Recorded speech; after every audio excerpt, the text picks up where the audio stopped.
3 inches across. What could have made these, John? Beats me. He must have been an acrobat. Oh, look! What's that?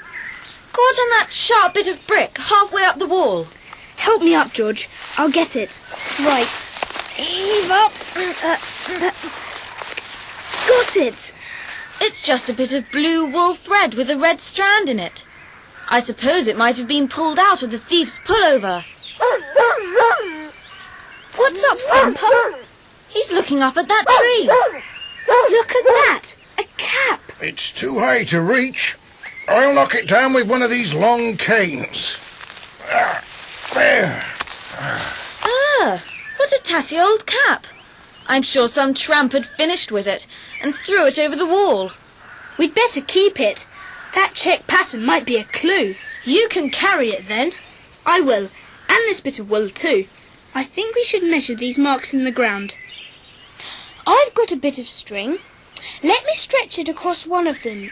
There. Cut it, Peter. Good. Thanks, George.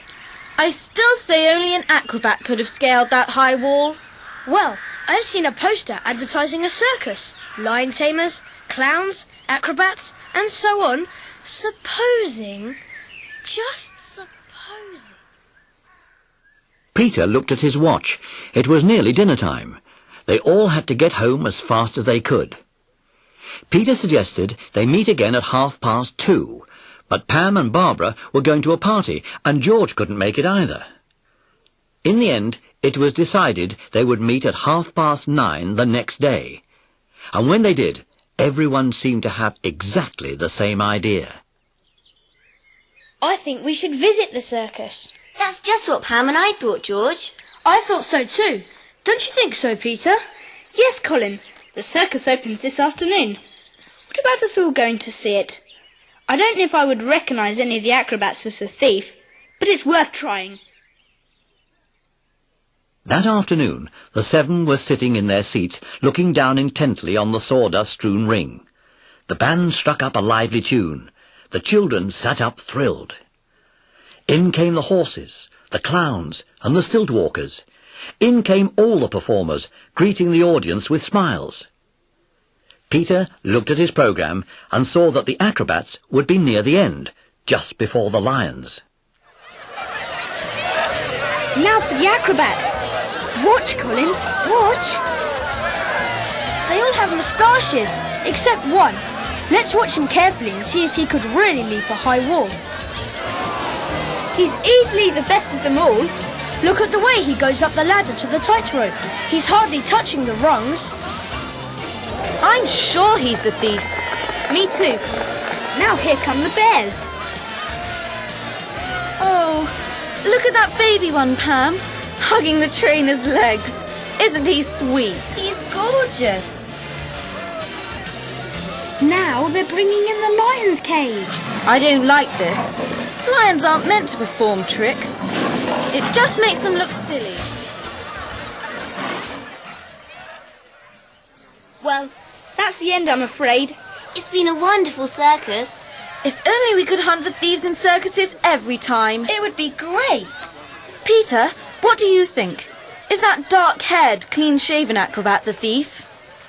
Yes, all the others have moustaches. Let's go and see if we can find him and have a chat. He might let something slip. But what excuse can we give for going to find him? To ask for his autograph.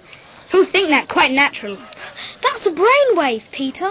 Look, isn't that him over there, talking to the bear trainer? Yes, come on. You go first, Peter. Hello, what do you want? Your autograph, please. Sure, but just let me take my wig off first. It was so hot in the tent. And to the children's enormous surprise, he took off his wig, and under it, he was completely bald. The 7 stared at him in dismay. He couldn't possibly be the thief. Colin took the wig in his hand, wondering if perhaps the thief had worn it when he stole the necklace. You seem to be very interested in my wig. No acrobat can afford to be bald, you know. Now, I'll give each of you my autograph, then you must be off. Thank you. Oh, look! baby bear all by itself. Come here, little one. Yeah, there it is. Wretched thing running off like that. Gotcha, bad boy. Oh, don't be so rough with it. He only came over to see us. Was he in the circus? Yes, he was one of the stilt walkers. His name's Louis. He helps with the animals. He's not very kind. He'll learn. Anyway, would you like to come and see the animals sometime? Oh, yes. Come tomorrow morning. Ask for Trinculo. That's me. Thank you very much. Goodbye. Bye now. He's nice. I'm glad it wasn't him. So am I. I really did think he looked like the thief, but without his wig, he doesn't, of course. The man I saw is much younger. We better not go by faces, it seems to me. We're stuck. We keep thinking we've got somewhere, and then we find we haven't. Shall we go to the circus field tomorrow? Yes. I did like that little bear. I can't come. Nor can George or I. Well, Janet, Pam, Colin and I will go. And everyone is to watch out for the blue pullover with the red thread. You never know what you'll see if you keep your eyes open. The next morning, the four of them went to the circus field. Trinculo took them to make friends with Jumbo the elephant. And then they went to find the little bear. Janet just loved him. When they reached the lion cages, the sulky youth, Louis, was in one of the cages cleaning it out and filling the water trough. Janet didn't like him, but she couldn't help thinking how brave he was. They were all sorry when it was time to go. They said goodbye to Trinculo, then wandered across the field. Somebody's been busy. Look at all that washing hanging up to dry. Yes, look at it. Can't you see what I see? What is it, Pam? Is anybody looking at us?